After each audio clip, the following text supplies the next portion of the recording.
नमस्कार, मैं हूं आपके साथ योगिता बाजपेयी। गुड मॉर्निंग छत्तीसगढ़ आप देख रहे हैं। इस बुलेटिन में आपको बताएंगे कि छत्तीसगढ़ की किन खबरों पर आज दिन भर रहने वाली है नजर, लेकिन उससे पहले नजर हेडलाइंस पर।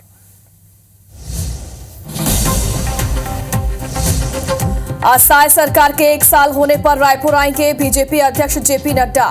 साइंस कॉलेज मैदान में करेंगे आम सभा, पार्टी नेताओं की बैठक भी लेंगे।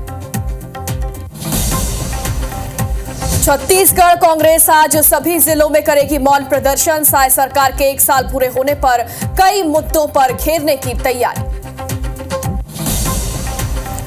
आज रायपुर में बीजेपी विधायक दल की बैठक, विधानसभा के शीतकालीन सत्र को लेकर बनेगी रणनीति। सीएम साय की अध्यक्षता में होगी बैठक। भिलाई में आईबीसी 24 की खबर का बड़ा असर। तीजन बाई के घर पहुंची प्रशासन और मेडिकल टीम। जिला प्रशासन ने दी 50,000 रुपए की आर्थिक मदद। आय और निवास प्रमाण पत्र भी बनाया।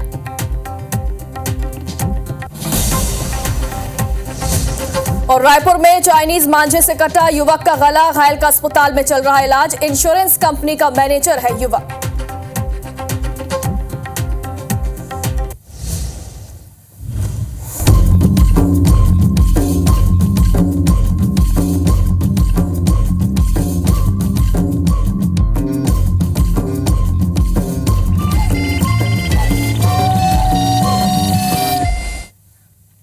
तो छत्तीसगढ़ में बीजेपी सरकार के आज 1 साल पूरे हो गए हैं और बीजेपी इसे जनादेश पर्व के रूप में मना रही है। बीजेपी राष्ट्रीय अध्यक्ष जेपी नड्डा जनादेश पर्व में शामिल होने वाले हैं। साइंस कॉलेज मैदान में वो सभा को संबोधित भी करेंगे। तो आज बीजेपी अपने इस अहम दिन को विशेष तौर पर मना रही है। इसे जनादेश पर्व के रूप में मनाया जा रहा है और जेपी नड्डा इस कार्यक्रम में शामिल होने वाले। साइंस कॉलेज मैदान में विशेष कार्यक्रम रखा गया। तो आज कई कार्यक्रम बीजेपी आयोजित करने वाली है। इसी के तहत साइंस कॉलेज मैदान में एक कार्यक्रम रखा गया है जिसमें भाजपा अध्यक्ष जेपी नड्डा शामिल होने वाले।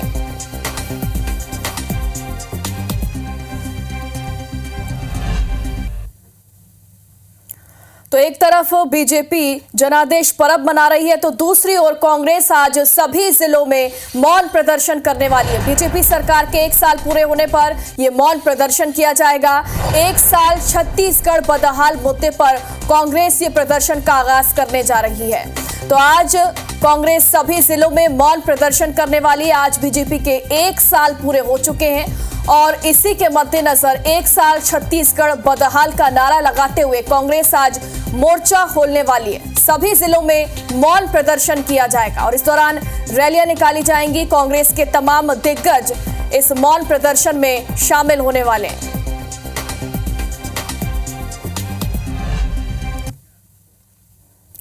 और आज रायपुर में बीजेपी विधायक दल की बैठक होने वाली है। सीएम विष्णुदेव साय की अध्यक्षता में यह अहम बैठक होगी। नया रायपुर के सीएम निवास में यह बैठक होगी। रात 8:30 बजे का समय निर्धारित किया गया है। विधानसभा शीतकालीन सत्र में विपक्ष के सवालों के जवाब देने पर इस बैठक में रणनीति बनाई जाएगी। बैठक में विधेयकों को लेकर भी चर्चा की जाएगी। तो आज ये अहम बैठक होने वाली बीजेपी विधायक दल की ये बैठक है। नया रायपुर के सीएम निवास में ये बैठक होगी जिसमें शीतकालीन सत्र में विपक्ष के सवालों का जवाब कैसे देना, इसकी रणनीति बनाई जाएगी। साथ ही साथ कई मुद्दों पर इस बैठक में चर्चा होगी।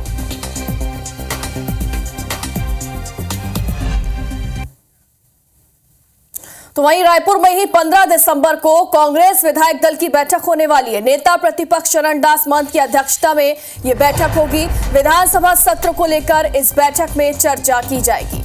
तो साथ ही सरकार को घेरने कांग्रेस विधायक दल इस बैठक में रणनीति भी बनाएगा। रायपुर के एक निजी होटल में दोपहर 12 बजे 15 दिसंबर को यह बैठक रखी गई है। 16 और 20 दिसंबर तक छत्तीसगढ़ विधानसभा का शीतकालीन सत्र है और उससे पहले 15 दिसंबर को यह बैठक रखी गई है।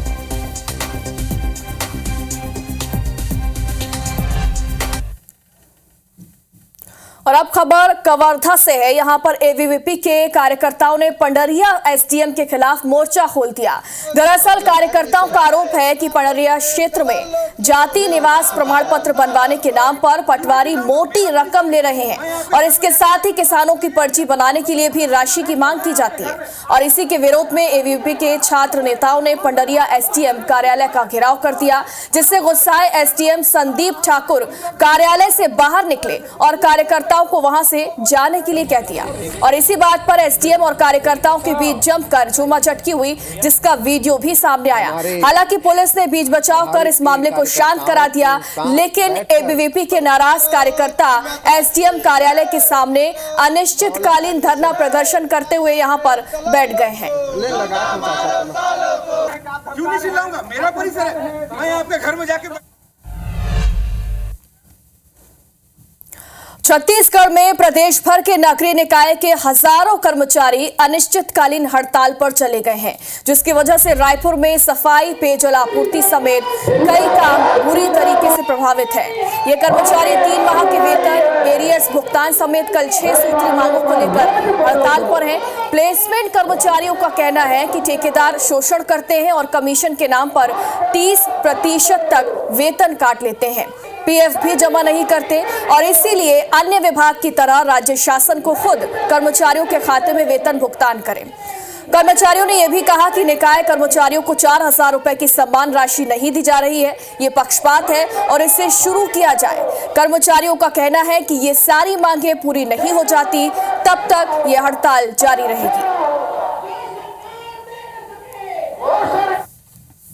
हमारी प्रमुख मांग है, हम आपको ठेका प्रथा बंद करके सीधा निकाय से वेतन मिलना चाहिए और जो 10 साल 15 साल के साथी कर्मचारी हैं उनके लिए कुछ ध्यान देना चाहिए। बहुत समस्या है, खासकर जो अकुशल श्रमिक होते हैं ना, उनका बहुत शोषण होता है, क्योंकि ठेकेदार उनको दबा कर उनका पैसा, यहाँ तक कि सुनने में आता है कि एटीएम भी ठेकेदार रखते हैं और एटीएम से पैसा निकाल कर ठेकेदार को, श्रमिक को एक राशि दे दिया जाता है। सारा जो सिस्टम है, जो पूरा नगरीय निकाय का है, वो एक तो प्लेसमेंट करते हैं, प्लेसमेंट के बाद नियमित कर्मचारी और स्वच्छता, लेकिन सारे लोग यहाँ पे बैठे हुए हैं और सारा काम ठप पड़ा हुआ है।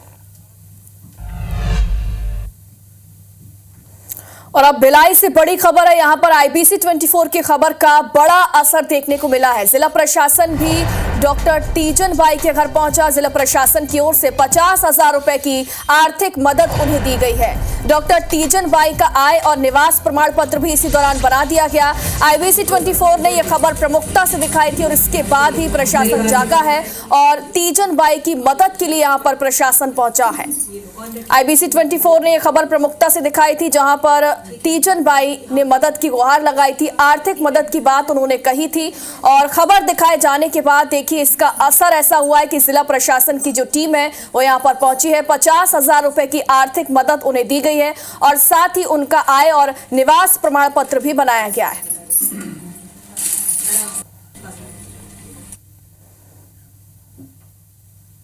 और अब बिलासपुर से खबर है। यहां पर सास और बहू के बीच जमकर मारपीट हुई। नोकझोंक के बाद एक दूसरे को दोनों ने जमकर पीटा है। मारपीट में दोनों को चोटें भी आई हैं। दोनों पक्षों ने इस मामले की थाने में शिकायत की है। सिविल लाइन थाना क्षेत्र की ये पूरी घटना बताई जा रही। बिलासपुर से ये खबर आप तक पहुंचा रहे हैं, जहां पर बहू और सास के बीच जमकर मारपीट हुई है, जिसका वीडियो भी सामने आया।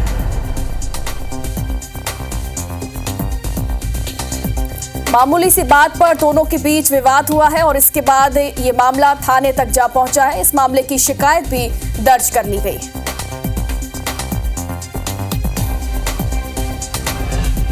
और अब वाड्रफ नगर से आपको सिविल अस्पताल की लापरवाही की तस्वीरें दिखाएंगे। यहां पर लाखों रुपए की वेंटिलेटर मशीन कबाड़ में पड़ी हुई है। गंभीर मरीजों को यहां पर मेडिकल कॉलेज रेफर कर दिया जाता है। रखरखाव के अभाव में लोगों को यहां पर सुविधाएं नहीं मिल पा रही हैं। कोविड के समय ये मशीनें उपलब्ध कराई गई थी, जो कि अब खराब हो चुकी हैं। लाखों रुपए की ये वेंटिलेटर मशीनें कबाड़ में तब्दील हो गई हैं। गंभीर मरीज यहां पर आते हैं तो उन्हें मेडिकल कॉलेज रेफर कर दिया जाता है और सुविधाओं के अभाव में यहां पर लोगों को बेहतर इलाज नहीं मिल पा रहा। यही वजह है कि मरीज यहां पर परेशान होते हुए नजर आते हैं। तस्वीरें आप देखिए कि किस तरीके से मशीनें यहां पर खराब हो चुकी हैं। लाखों रुपए की ये वेंटिलेटर मशीनें हैं जो कि अब कबाड़ में तब्दील हो चुकी हैं। गंभीर मरीजों को यहां पर इलाज मुहैया नहीं कराया जाता, चूंकि यहां पर वेंटिलेटर मशीन ही कबाड़ में तब्दील हो चुकी है। उन्हें मेडिकल रेफर करना पड़ता है। ऐसे हालात सिविल अस्पताल के हो चुके हैं। रखरखाव के अभाव में सिविल अस्पताल की ये हालत हो चुकी है। मत कीजिए, जीने दीजिए। और लोरमी में मजुराहा गांव में राजस्व विभाग ने छापेमार कार्रवाई की। एक व्यापारी के घर में दबिश दी गई है और यहां से 282 क्विंटल अवैध धान जब्त किया गया। जब्त धान की कीमत लगभग 8,74,000 रुपए बताई जा रही है। नायब तहसीलदार के नेतृत्व में ये पूरी कार्रवाई की गई है। लोरमी में एक व्यापारी के घर से अवैध धान जब्त किया गया है जिसकी कीमत लगभग 8,74,000 रुपए बताई जा रही है। नायब तहसीलदार के मार्गदर्शन में ये पूरी कार्रवाई की गई है और एक व्यापारी के घर से अवैध धान जब्त किया गया है।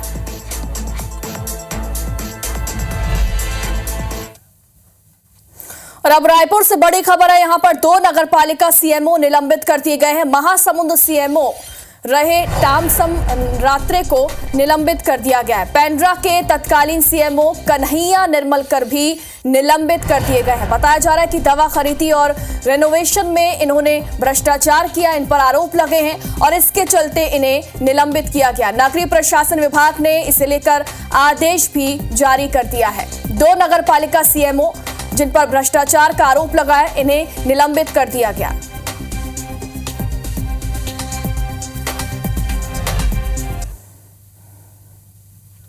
और अब बिलासपुर से खबर आपको दिखाएंगे। यहां पर हाईकोर्ट ने रेप पीड़ित के गर्भपात को लेकर एक अहम आदेश दिया है। दरअसल हाईकोर्ट ने दुष्कर्म पीड़िता को 21 सप्ताह के गर्भ को समाप्त करने की अनुमति दे दी है। यह फैसला बलौदाबाजार की 17 साल की नाबालिग पीड़िता की दायर याचिका पर सुनवाई करते हुए दिया गया। कोर्ट ने पीड़िता के स्वास्थ्य और भविष्य की सुरक्षा को ध्यान में रखते हुए यह फैसला लिया है। गर्भपात विशेषज्ञ डॉक्टरों की निगरानी में ही किया जाएगा। बता दें कि मामले में कोर्ट ने गर्भपात की अनुमति देने से पहले पीड़िता की शारीरिक और मानसिक स्थिति की जांच के लिए विशेषज्ञ डॉक्टरों की रिपोर्ट मंगाई थी और रिपोर्ट में पीड़िता को एनीमिया और सिकल सेल जैसी गंभीर बीमारियों से ग्रसित भी बताया गया, जिसमें गर्भ बनाए रखना उसकी स्वास्थ्य स्थिति के लिए खतरनाक साबित हो सकता था। कोर्ट ने गर्भपात के बाद भ्रूण के ऊतक और रक्त के नमूने सुरक्षित रखने का निर्देश भी दिया है ताकि भविष्य में डीएनए टेस्ट की जरूरत पड़ने पर ये नमूने यूज किए जा सकें। आपको ये भी बता दें कि कोर्ट ने नाबालिग और उसके अभिभावकों की सहमति से ये फैसला सुनाया है।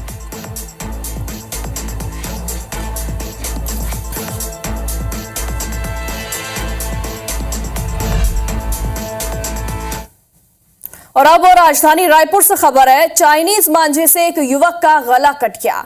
युवक गंभीर रूप से घायल हो गया जिसका इलाज जारी है। एक्सप्रेसवे के पंडरी ब्रिज पर यह हादसा हुआ है। घायल इंश्योरेंस कंपनी में सीनियर मैनेजर है। कंपनी के काम से बाइक पर जाते वक्त यह हादसा हुआ है।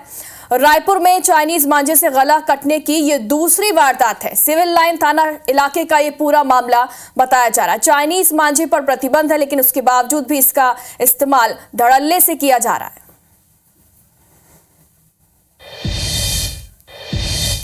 कवर्धा में राइफल और जिंदा कारतूस की चोरी से जुड़ी खबर आप तक पहुंचा रहे हैं। बटालियन का आरक्षक नरोत्तम रात्रि ही चोर निकला है। यह बड़ा खुलासा हुआ थाना कटे कल्याण में। यह आरोपी आरक्षक पदस्थ है। 17वीं बटालियन सरेखा से इसने चोरी की थी। घटना के 40 दिनों के बाद आरोपी को गिरफ्तार किया गया। आरोपी से इंसास राइफल और 20 जिंदा कारतूस जब्त किए गए। कोतवाली थाना क्षेत्र की यह पूरी घटना बताई जा रही है।